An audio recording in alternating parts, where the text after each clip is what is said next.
სახელითა მამისათა და ძისათა და წმინდისა სულისათა ამენ. სიტყვა წარმოთქმული წმინდა დიდმოწამე ძლევა შემოსილი გიორგის სენების დღეს არქიეპისკოპოსისა ლუკასი ვოინო იასენეცკისა ტავრიდელი მღვდელმთავრისა. უკვე თუმცა სოფლისაგანი იყვენით, სოფელი მცად ვისთა ხვარობდა. რამე თუ არა სოფლისაგანი ხართ თქვენ, არამედ მე გამოგირჩიეთ თქვენ სოფლისაგან. ამისთვის ზულთ თქვენ სოფელსა. უკვე თუ მე მდევნეს, თქვენცა გდევნენ. უკვე თუ სიტყვანი ჩემნი დაიმარხნეს, თქვენიცა დაიმარხნეთ. იოანეს სახარების მე-15 თავი. ეს სიტყვები იესო ქრისტემ მხოლოდ მოციქულებს კი არ უთხრა, არამედ ყველას, ვისაც ასე ხშირად უწოდებდა თავის მცირე სამწყსოს. მცირე სამწყსო ეს არიან ის ადამიანები, რომელთაც ირწმუნეს უფალი ჩვენი იესო ქრისტე. გულში ჩაიბეჭდეს მისი ჟული. ჟული სიყვარულისა, დაიმარხეს მისი მცნებები, ნეტარებისა და მათ აღასრულებენ კიდეც. აი ამ სამწყსოში ვარსკვლავებივით ანათებენ წმინდა მოწამენი, რომლებიც ჩვენთვის ღმრთისადმი ღრმა რწმენისა და უსაზღვრო სიყვარულის საშინელი განსასწრებისა და ტანჯვის დროს უდიდესი თავგანწირვის მაგალითს წარმოადგენდნენ. წმინდა მოწამეთა დასში ბრწყინავენ დიდმოწამენი, რომელთაც განსაკუთრებული ენით აღუწერელი ტანჯვა გადაიტანეს, ქრისტესთვის თავი დასდეს. მათ ღვაწლს მთელი მსოფლიოს საქრისტიანოსათვის უდიდესი მნიშვნელობა აქვს. სწორედ მათ შორის ძლევა შემოსილი გიორგი, რომელსაც დღეს ჩვენ პატივს მივაგებთ. რატომ ვანიჭებ ასეთ დიდ მნიშვნელობას წმინდა მოწამეთა ღვაწლს? უპირველეს ყოვლისა, იმიტომ, რომ ისინი სისხლის დათხევით ქრისტეს უსაზღვრო სიყვარულით დიდწილად მოციქულთა ქადაგების თანაზიარნი გახდნენ. დაფიქრდით, რომ არ ყოფილიყო 10,000 წმინდა მოწამე. ჯვარცმული ქრისტეს აღდგომის ქადაგებას ექნებოდა კი ასეთი ყოვლის მომცემელი ძალა. განა შეეძლოთ მთელს ერებს საუკუნეების მანძილზე ერწმუნათ ჯვარზე გაკრული ებრაელი მასწავლებელი, როგორც ჭეშმარიტი ძეღმრთისა, მხსნელი კაცობრიობისა. წარმართები დასცინოდნენ ჯვარცმულისადმი რწმენას. მისი საფუძველი მკვდრეთით აღდგომა რომ არ ყოფილიყო, მოციქულებს რომ არ ექადაგათ იგი როგორც ჯვარცმული და აღმდგარი, როგორც მძლეველი სიკვდილისა და ეშმაკისა. და ამ დიდ საქმეში წმინდა მოწამეებმა არსებითი წვლილი შეიტანეს. თქვენ იცით, რაოდენ სულის შემძვრელ შთაბეჭდილებას ახდენდა წარმართებსა თუ ჯალათებზე, როდესაც მოწამენი უშიშრად, მდუმარედ, ზოგჯერ მადლიერებითაც კი ითმენდნენ საშინელ წამებას. რატომ არის ესოდენ დიდმნიშვნელოვანი ქრისტიანული სამყაროსათვის მოწამეთა სისხლი? იმიტომ, რომ ეს სისხლი აპოხიერებს და განსმენს დედამიწას. იმიტომ, რომ ამ სისხლის წინაშე შიშით განილებიან ეშმაკნი და ბნელი ანგელოზები. წმინდა მოწამეთა ღვაწლს კიდევ სხვა რამის გამო აქვს უდიდესი მნიშვნელობა. ის ჩვენთვის ნათელი მაგალითია ქრისტეს ურყევი რწმენისა და სიყვარულისა და ჩვენ უნდა შევრცხვეს, როცა სულ მოკლეობას ვიჩენთ და გვეშინია იქ, სადაც არ არის შიში. თავად მოწამეებს კი არაფრის ეშინოდათ, არაფერი არ აფრკოლებდათ. იმპერატორ დიოკლეტიანეს, რომელმაც წმინდა გიორგი აწამა, ძალიან უყვარდა გიორგი და დიდად აფასებდა მას, როგორც მამაცსა და მეტად საჭირო მეომარს. როცა ნახა, რომ საშინელმა წამებამ წმინდა გიორგის რწმენა ვერ შეარყია, შესთავაზა, თუ წარმართულ ღმერთებს მსხვერპლს შესწირავდა, რომის მთელს იმპერიაში მეორე კაცი გახდებოდა. მაგრამ ამის პასუხად წმინდა გიორგიმ გაიღიმა და უარყო მისთვის დამამცირებელი პატივი და დიდება, რადგან ღმერთი უსაზღვროდ უყვარდა და მისი ერთგულება კი ალმასივით მტკიცე იყო. თქვენ მოძღვრებისაგან არაერთხელ გსმენიათ იმ საშინელ ტანჯვალთა შესახებ, რომელიც მან ქრისტესთვის დაითმინა.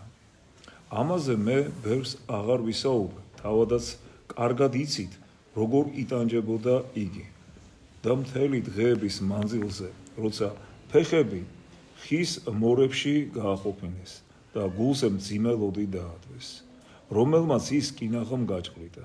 გახსოვთ, როგორ გააკრეს ის ურმის თვალზე, რომელზეც მჭრელი ლურსმნები იყო დაგებული და როგორ გლეჯდნენ მის წმინდა სხეულს, როგორ ჩააცვეს გახურვებული რკინის ჩექმები, რომელშიც ლურსმნები იყო ამოყოფილი. ამ ფახსაცმელებით გაწამებული ათრევდნენ ქუჩა-ქუჩა და სასტიკად სცემდნენ. გახსოვთ, როგორ ჩააგდეს იგი კირით დაფარულ ორმოში დასაცვალად, ხოლო როცა დიოკლეტიანემ იკითხა, როგორ დაიწყო, მოახსენეს, რომ იგი სრულიად უვნებელი იყო. როდესაც დიდმოწამე ცოცხალი წარსდგა იმპერატორის წინაშე, მან საკუთარ თვალებს არ დაუჯერა. ძნელი იყო ის გმირობა, რომელიც წმინდა გიორგიმ გამოიჩინა. ამიტომ თავად უფალი იესო ქრისტე მივიდა მასთან საპყრობილეში, გაამხნევა და აკურთხა, რომ ბოლომდე დაეთმინა ეს ტანჯვა. ძლევა შემოსილ გიორგის არაფრის არ ეშინოდა. ჩვენ კი სუსტი უხეირო ქრისტიანები, როგორ ხვდებით მოსალოდნელ საშინელებას, განსაცდელებს. განა ახლახან ჩვენ შორის არ იყო 10,000-ობით ადამიანი, რომლებიც სულ ადვილად განუდგნენ ქრისტეს. მათ ანკეტებში ჩაწერეს, რომ ურწმუნოები იყვნენ, თუმცა მორწმუნეობის გამო მათ არაფერი არ ემუქრებოდათ. საჭირო იყო მხოლოდ დაეწერათ, სწამდათ თუ არ სწამდათ. ეს კი საკმარისი აღმოჩნდა იმისათვის, რომ ჩაედინათ უმძიმესი ცოდვა, განდგომოდნენ უფალს, დავიწყებოდათ მისი შემაძრწუნებელი სიტყვები და რომელმან უარმყოს მე წინაშე კაცთა, უარყო იგი მეცა წინაშე მამისა ჩემისა ზეცათაისა. აქ საუბარია კომუნისტურ ეპოქაზე, როდესაც ეს ბოლშევიკური ათეისტური იდეოლოგია მძვინვარებდა თელს პოსტსაბჭოურ სივრცეში და იყო დევნა ქრისტიანთა. როდესაც ლუკა მღვდელმთავარი საუბრობს ამ ეპოქაზე, ის თვითონ არა მარტო იყო შემსწრე ამ დევნისა, არამედ საკუთარ თავზე განიცადა კომუნისტური რეჟიმის რეპრესიები. ეხლა აი ამ ეპიზოდში ის საუბრობს ჯერ კიდე არ დაწყებულ დევნაზე, როდესაც მხოლოდ ეკითხებოდნენ ადამიანებს მოსახლეობას, იყვნენ თუ არა ისინი ქრისტიანები და მაშინვე უარყვეს ქრისტე. როგორც კი ეს კითხვები დაისვა, რადგანაც გრძნობდნენ განსასწრელს. აი ესეთი სულმოკლეობა გამოიჩინეს.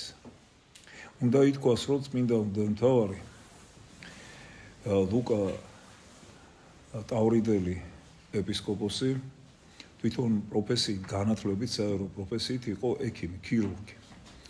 და ამ უმძიმეს პერიოდში კომუნისტური რეჟიმისა არა მარტო აღასრულებდა ღვთისმსახურებას, აღასრულებდა წმინდა ლიტურგიას, ქადაგებდა ესეთ შესანიშნავ მოძღვრებას, არამედ იღებდა მორწმუნე ადამიანებისაგან აღსარებებს და რაოდენ გასაოცარიც არ უნდა იყოს, იგი ომის დროს, მეორე მსოფლიო ომის დროს უანგაროდ ემსახურებოდა ხალხს, როგორც ქირურგი, ატარებდა ურთულეს ოპერაციებს და შემდეგ კი აღასრულებდა საღვთო ლიტურგიას. ესეთი პიროვნება იყო წმინდა მღვდელმთავარი ლუკა ვოინო-იასენეცკი.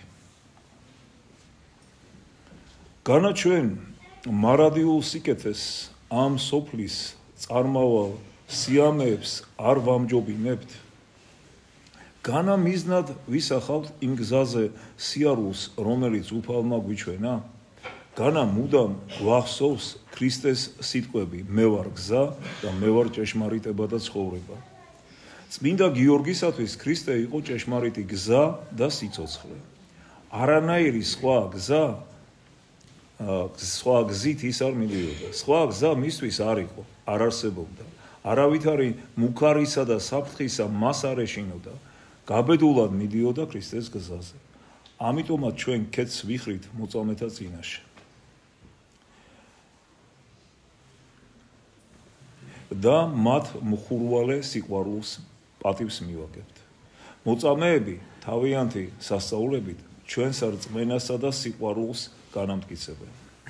ბევრი მათგანი ხომ სასწაულებს ახდენდა.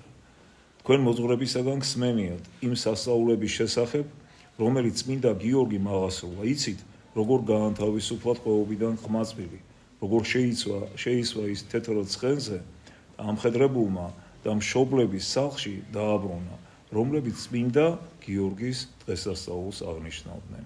განა ეს სასწაულები უფრო არ განამტკიცებს ჩვენს რწმენას? უფალი ხომ ამბობდა, რომ მორწმუნენი მხოლოდ ასეთ სასწაულებს კი არ მოახდენენ, როგორცაც ის იქმოდა, არამედ უფრო მეც გააკეთებდნენ და წმინდა მოწამენიც დიდ საქმეებს აღასრულებდნენ, ამტკიცებდნენ ამ სიტყვათა ჭეშმარიტებას. ჩვენ კი შევგრძხვეს ჩვენი სულმოკლეობისა, რომელსაც სულ მცირე საფრთხის დროს ვიჩენთ. ეს საფრთხე კი ხშირად მხოლოდ ჩვენს წარმოდგენაში არსებობს. აი ამ სიტყვებს განსაკუთრებით მივაქციოთ ყურადღება და მე მინდა განსაკუთრებით შევახსენოთ ჩვენს ახალგაზრდობას. როდესაც დადგა საკითხი ჯარში წასვლისა, მათ სექტებს მიაშურეს. ისინი სექტანტები მათ ეუბნებოდნენ, რომ ჩაეწერეთ ჩვენს სექტაში და უარყავით მართლმადიდებლობა და ჯარიდან იქნებით დახსნილები. და ეს ახალგაზრდებიც ათასობით სამწუხაროდ წავიდნენ სექტაში. და ასე იოლად მარტივად უარყვეს ქრისტიანობა, მართლმადიდებლობა. ასევე ის მართლმადიდებლები, ახალგაზრდები, რომლებიც როდესაც განსაცდელი არის ეკლესიის წინაშე, როდესაც ღმერთს გვიგინებენ, ღვთისმშობელს გვიგინებენ, წმინდანებს გვიგინებენ, ეკლესიებს თავს ესხმიან, არა მხოლოდ ფიზიკური თვალსაზრისით, არამედ უპირველეს ყოვლისა აი სიტყვებით. ეს იქნება ინტერნეტ სივრცე თუ სხვადასხვა საშუალებები მასმედიისა, ხმას არ იღებენ. და იმ ლიბერალებსაც ვერ უწოდებთ მათ ადამიანებს, რომლებიც ეკლესიას თავს ესხმიან. ესენი არიან პირდაპირ ეშმაკის მსახურები. პასუხს არ ცემენ. აი სად არის ასეთ შემთხვევაში მათი ქრისტიანობა? დუმილს ამჯობინებენ, გვერდზე განდგომას, რომ ეხლა მე ამათ რატო ავყვე ფიქრობენ, რატო გავცე პასუხი და ესე ზერელე ლიბერალურად მოაზროვნე გრილი ქრისტიანები არიან. ასეთ ქრისტიანებს ეკლესია არ ცნობს. ეს მხოლოდ და მხოლოდ არიან ადამიანები, რომლებიც სიტყვით აღიარებენ ქრისტეს და საქმეებით კი მას უარყოფენ და განუდგებიან. აი ასე სუსტ და მშიშარა ადამიანებზე საუბრობს წმინდა მღვდელმთავარი ლუკა. და ეს უნდა გვახსოვდეს. გვახსოვდეს ყველას, რომ სამსჯავრო ყველას გველის. და ის დუმილი და განდგომა ქრისტესგან, რომელიც აი ხლა ჩვენ აღვნიშნეთ თუ როგორი სახით შეიძლება მოხდეს, შემდეგ მძიმე სასჯელად ექცევათ ღვთის სამსჯავროზე ყველა ახალგაზრდა იქნება ეს თუ ასაკოვანი ადამიანი ყველას მათ.